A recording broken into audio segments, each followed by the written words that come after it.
जय हिंद। स्वागत है रमेश जी इसमें। इस वीडियो में हम लोग अशोक के बारे में समझे। इससे पहले जो वीडियो बना था मौर्य वंश के बारे में बताए थे। मौर्य वंश के संस्थापक कौन थे? तो चंद्रगुप्त मौर्य ने ही मौर्य वंश की स्थापना की थी। उसके बाद उनके मर जाने के बाद उनकी श्रवण बेलगोला में मृत्यु हो जाती है, किस विधि? संलेखन विधि से। तो उनके बाद जो राजा बनता है उनका बेटा बिंदुसार बनता है। बिंदुसार उतना योग्य शासक नहीं रहता है, तो इसके बाद जो योग्य शासक आता है तो अशोक रहता है, इसका बेटा। बिंदुसार का बेटा अशोक जो रहता है योग्य शासक। तो आप मेनली समझते हैं अशोक के बारे में। अशोक का जब जन्म हुआ था 304 बीसी में। अशोक का जन्म 304 बीसी में। इसके पिता बिंदुसार, इनकी बिंदुसार बिंदुसार या अशोक के पत्नी माता का नाम था सुभद्रांगी। अशोक की माता का नाम सुभद्रांगी। अशोक की 5 पत्नियां थी, जिसमें सबसे प्रिय जिसको मानता था कारुआकी थी, सबसे प्रिय कारुआकी को मानता था। कारुआकी बहुत दान उन देने में बहुत ही अच्छी थी। उसके बाद उनका बेटा और बेटी महेंद्र और संघमित्रा, इन्हीं दोनों की चर्चा मिली है। क्यों? क्योंकि ये जो दोनों थे, ये दोनों ने बौद्ध धर्म के प्रचार के लिए श्रीलंका गए थे। अब उसके बाद क्या होता है? राज्याभिषेक इसका अशोक जो होता है, अशोक जब बड़ा होता है तो इसको अवंती का राज्यपाल कौन बनाता है? बिंदुसार इसको अवंती का राज्यपाल बनाते हैं। और उनका एक और बेटा जो होता है सुसीम, बिंदुसार का एक और बेटा सुसीम जी, इसको कश्मीर का राज्यपाल बनाया जाता है। कश्मीर में क्या होता है, एक बार विद्रोह हो जाता है और उसमें विद्रोह को शांत करने के लिए सुसीम जाता है, पर उसी विद्रोह में उसको मारने लगते हैं लोग, तो पिटा जाता है। तो अब आता है बिंदुसार के पास। तो बिंदुसार भेजता है अशोक को, अवंती से इसको भेजा जाता है वहाँ पर कश्मीर में। जब ये कश्मीर में जाता है तो पूरा सबको वहाँ काट देता है। सबको जब काट देता है तब वहाँ का विद्रोह शांत हो जाता है। तो आकर पूछता है कि क्या हुआ, विद्रोह शांत हुआ था? कहा कि वो कोई है ही नहीं है तो विद्रोह कौन करेगा। तो वहाँ सबको क्या कर देता है, काट देता है। उसी के बाद इसका राज्याभिषेक होता है।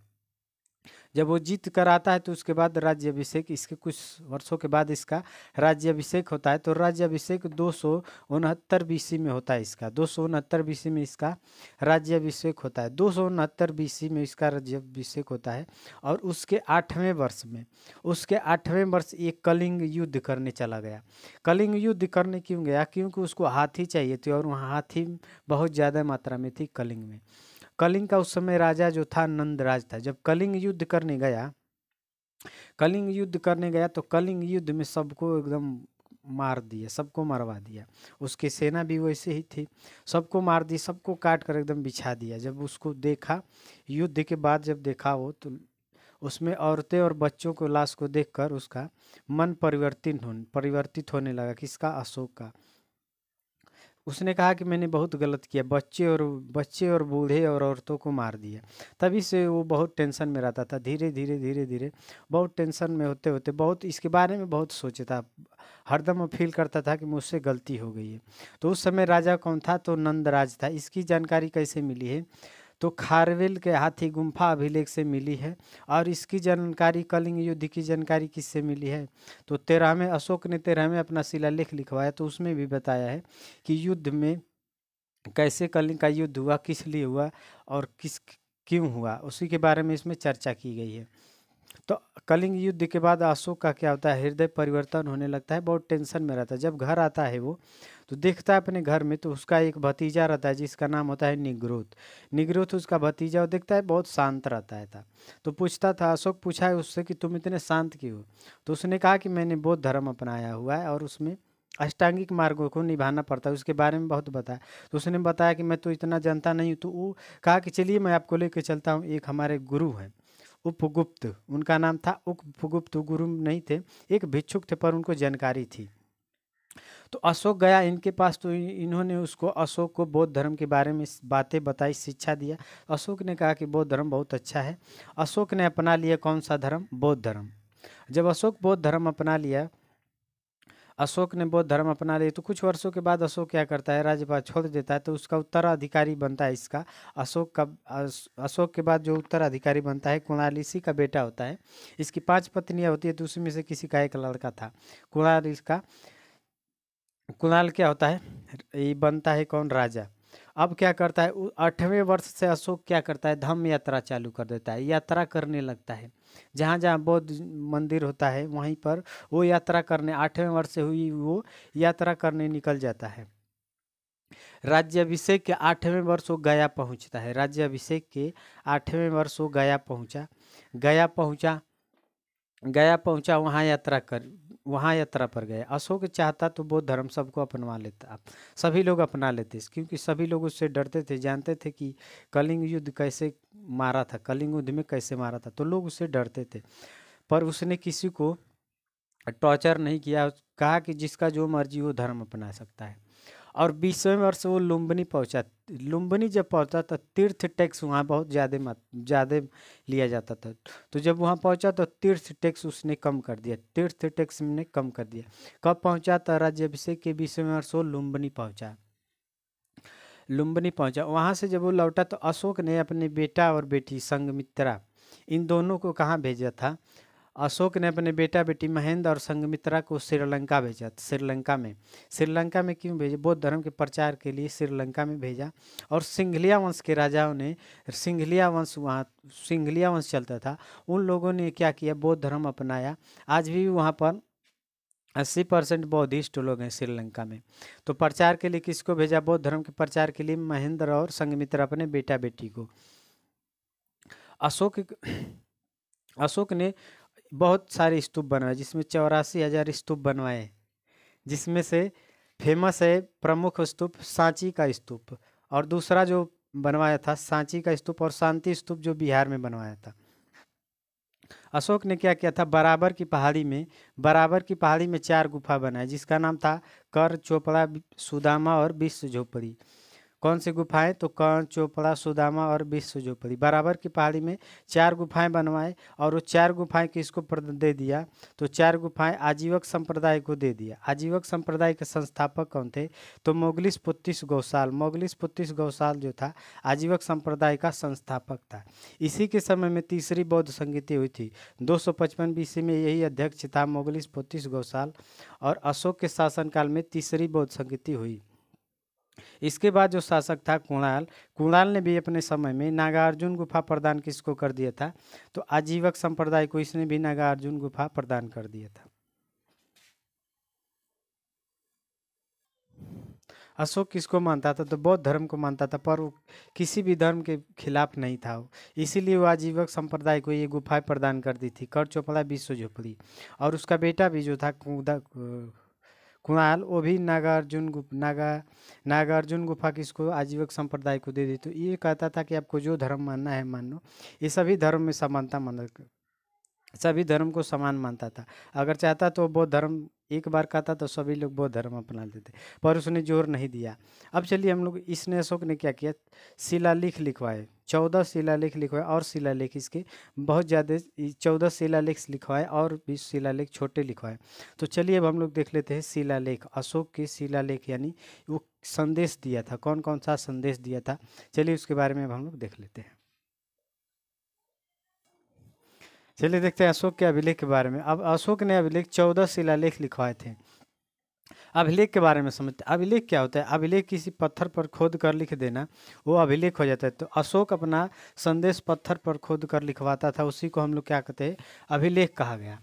अभिलेख लिखने की जो प्रेरणा मिली उसको ईरान के शासक डेरियस से मिली, क्योंकि सर्वप्रथम जो अभिलेख लिखवाना स्टार्ट किया था तो डेरियस ने ही लिखवाना स्टार्ट किया था।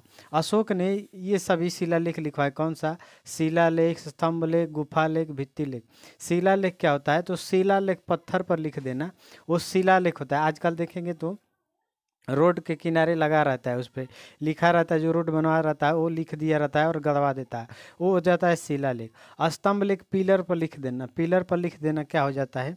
स्तंभ लेख। और गुफा लेख गुफा में लिखा जाता था, गुफा में लिखा जाता था, वो गुफा लेख खोद कर लिख जाता था पत्थर पर। भित्ति लेख दीवार पर लिखा जाता है, भित्ति लेख दीवार पर लिखा, जैसे आजकल कोई प्रचार जब करते हैं तो दीवार पर पेंट कर कर पेंटर लिख देता है, तो उससे क्या बोलते हैं? भित्ति लेख बोलते हैं। अभिलेख लिखने की जो उस समय भाषा थी, ब्राह्मी, खरोष्टी, ग्रीक और माइड।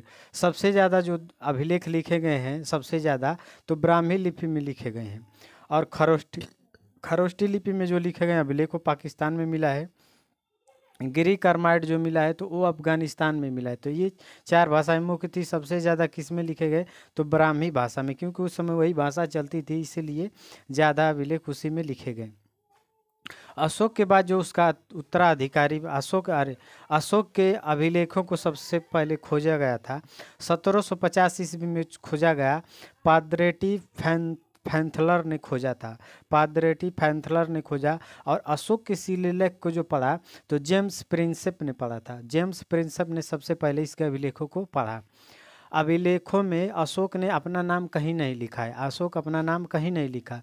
क्या लिखा है? देव नाम प्रियदर्शी। अभिलेख में क्या नाम लिखा है? देव नाम प्रियदर्शी लिखा है, देव नाम प्रियदर्शी। कहाँ अपना ये नाम लिखा? अशोक अपना नाम कहाँ लिखा है? तो गुर्जरा और मास्की में अशोक ने अपना नाम लिखा। तब पता चला कि नहीं, ये सब जो अभिलेख मिल रहे हैं ये सब किसके हैं? अशोक के। ये जितना भी मिले उसमें पता ही नहीं चल रहा था। जब गुर्जरा और मास्की में खोजा गया जो अभिलेख, तब उससे पता चला कि नहीं, ये जो देव नाम प्रियदर्शी यहाँ भी लिखा था, देव नाम प्रियदर्शी अशोक, देव नाम प्रियदर्शी अशोक। अशोक किस में लिखा था? गुर्जरा और मास्की में। नेट्टूर और उदय गोलान में भी जो मिला है अभिलेख, उसमें भी लिखा था अशोक। एक उसका अभिलेख मिला है भभरू अभिलेख। भभरू अभिलेख में उसने लिखा है मगध साम्राज्य अशोक, मगध सम्राट अशोक लिखा है। तब इससे पता चलता है कि नहीं, ये जितना भी अशोक ने जो लिखवाया है अभिलेख, ये सारा किसका है? अभिलेख है। ये सारा अभिलेख किसका है? तो अशोक का। कहाँ से पता चला है? तो भभरू अभिलेख से। भभरू अभिलेख किसने लिखवाया था? अशोक ने। अशोक ने 14 शिलालेख लिखवाए, 14 शिलालेख। उसमें जो पहला शिलालेख था, इसमें कहा कि पशु हत्या पर रोक लगा दी। इसने क्या किया? पशु हत्या पर रोक लगाया। उस समय पशु हत्या बहुत ज़्यादा थी, तो पशु हत्या पर रोक किसने लगाया? अशोक ने लगाया। दूसरा उसने शिलालेख में लिखवा पशु चिकित्सा और मनुष्य के चिकित्सा के बारे में, मनुष्य चिकित्सा के बारे में कहा गया है। उस समय पशु चिकित्सा खुलवाया और मनुष्य की चिकित्सा उसी में अभिलेख में दक्षिणी भारत की चर्चा है, जिसमें चेर और पांडु और चेर वंश की चर्चा है। उसमें चोल वंश की चर्चा नहीं है, ये दूसरा में है। तीसरा में कहा गया कि राजुक, युक्तक और प्रदेशक, ये तीनों कौन थे? अधिकारी थे। अशोक ने ये तीन अधिकारी जो नियुक्त किए थे। उस समय वो डीएम का काम करता था। राजुक और युक्तक, प्रदेशक, ये देखते थे। तीनों क्या देखते थे? उसके राज्य काज को देखते थे। तो तीनों अधिकारी किसने नियुक्त किया? अशोक ने। उसके बाद ये चौथा शिलालेख लिखवाया भैरी घोष, यानी युद्ध नीति को त्याग कर धम्म घोष में। धम्म घोष का मतलब किसी धर्म में चले जाइए, आप युद्ध नीति को त्याग दीजिए। धम्म घोष का मतलब ये नहीं कि बौद्ध धर्म, आप किसी धर्म में चल जाइए, समाज कल्याण का काम करिए, तो वो क्या कहलाता था? धम्म घोष। और पांचवा में कहा गया है धम्म महामात्र। धम्म महामात्र का मतलब एक ऐसा धम्म महामात्र होता था जिसमें समाज के बारे में देख रेख किया जाता था कि कौन लोग किस हिसाब से हैं, कौन से धर्म को मानते हैं, क्या करते हैं। तो ये धम्म महामात्र बनाया गया था। धम्म महामात्र एक नियुक्त होता था और वो देखभाल पूरा करता था समाज उमाज के बारे में।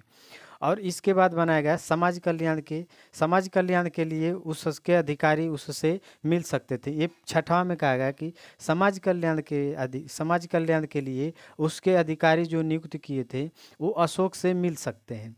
अब इच्छा हो गए। अब चलिए और इसका अभिलेख देख लेते हैं। चलिए देखते हैं सातवां अभिलेख इसने कहा। सातवां में क्या कहा है? समन्वय यानी धम्म में समन्वय, यानी सभी धर्म में क्या बना कर रखना है? समन्वय बना कर रखना है। किसी धर्म के बारे में उल्टा सीधा नहीं करना है और ना ही किसी को सताना है। उसके लिए अगर कोई सताएगा तो उसके अधिकारी कौन सा रखा था? राजुक, युक्तक और प्रदेशक। ये तीनों क्या करते थे? अगर कोई झगड़ा झंझट होता था तो वही देखते थे। उसी समय वो जो अच्छा काम करता था उसे अवार्ड देते थे और जो बुरा काम करता था उसको दंड देते थे। आठवां में जो धम्म यात्रा, आठवां में जो कहा गया धम्म यात्रा, तो 8वें वर्ष से ही धम्म यात्रा चालू कर दिया था और 8वां में लिखवाया भी है। धम्म यात्रा में कहाँ गया? लुम्बिनी गया और गया में गया। तो ये धम्म यात्रा अशोक ने 8वें में धम्म यात्रा। 9वें में कहा है छोटे त्योहारों पर प्रतिबंध, यानी जो छोटे छोटे त्योहार होते थे उस पर प्रतिबंध लगवा दिया। 10वां में कहा है धम्म का महत्व। धम्म के महत्व के बारे में समझाया गया है। सभी धर्मों को समानता रखा और सभी धर्मों के बारे में बताया कि जो जिसको अच्छा लगे वो धर्म अपनाए, कोई किसी धर्म के बारे में बुरा भला नहीं कहेगा। 11 में कहा गया कि मेरे अधिकारी ब्राह्मणों को न सताएं। 11 में कहा, 11 अभिलेख में कि मेरे अधिकारी ब्राह्मणों को नहीं सताएंगे। 12वां में कहा स्त्री महामात्र। स्त्री महामात्र की चर्चा की है। स्त्री महामात्र का मतलब है कि स्त्री महामात्र का मतलब कि स्त्री में महामात्र बनाया जाएगा जो सब में क्या देखेगी, समानता। स्त्रियों में समानता लाएगी। स्त्रियों में क्या करेगी, स्त्रियों में समानता लाएगी।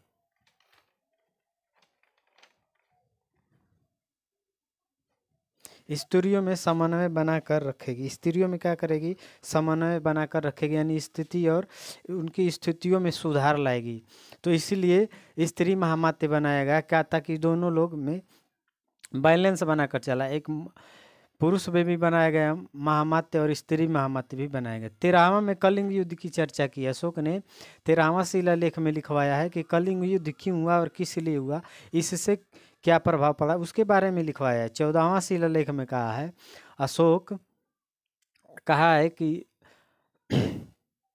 अगर कोई संदेश छूट जाता है, 14वां में कहा है कि अगर कोई संदेश छूट जाता है लिखवाने में तो उसके लिए लेखक जिम्मेदार होगा, क्योंकि मैंने सारा संदेश दे दिया है। अब जो लिखेगा लेखक वो जिम्मेदार होगा, नहीं लिखेगा तो वो जिम्मेदार होगा। किसने कहा, अशोक ने कहा। उसी में कहा है कि अशोक ने लोगों को धार्मिक जीवन बिताने के लिए प्रेरित किया था। 14वें में ही कहा गया है। और अशोक ने अभिलेख लिखवाए, जो सबसे छोटा अभिलेख लिखवाया गया था और रुमनदेही अभिलेख है। ये लुम्बिनी से मिला। लुम्बिनी वाले अभिलेख में ही धम्म यात्रा की बातें कही गई है। उसके बाद जो दूसरा अभिलेख था कौशाम्बी अभिलेख, कारुआकी से चर्चा। कारुआकी के बारे में बताया था। कारुआकी बहुत अच्छी थी, दान बहुत देती थी, उसकी चर्चा है। अकबर ने इस कौशाम्बी अभिलेख को इलाहाबाद लाया था। अकबर ने कौशाम्बी अभिलेख को इलाहाबाद लाया था। और जो दो थे टोपरा में और मेरठ में जो अभिलेख थे, उन दोनों अभिलेखों को दिल्ली लाया किसने, तो फिरोज शाह तुगलक ने लाया। और इसके जो अभिलेख मिले हैं, रामपुरवा जो चंपारण में मिला है, लौरिया नंदनगढ़ चंपारण में, लौरिया अरेराज में जो इस शिलालेख है उस पर मोर का चित्र बना हुआ। तो मोर का चित्र किस पे है, लौरिया अरेराज। ये था इसका अशोक के अभिलेख। और अशोक के बारे में बताएं। अशोक बहुत सारे काम किया था अपना राज्य व्यवस्था के लिए, सैनिक व्यवस्था, हर व्यवस्था को एकदम डेवलपमेंट करके रखा था। अब चलिए हम लोग मिलते हैं अगले वीडियो में। जय हिंद।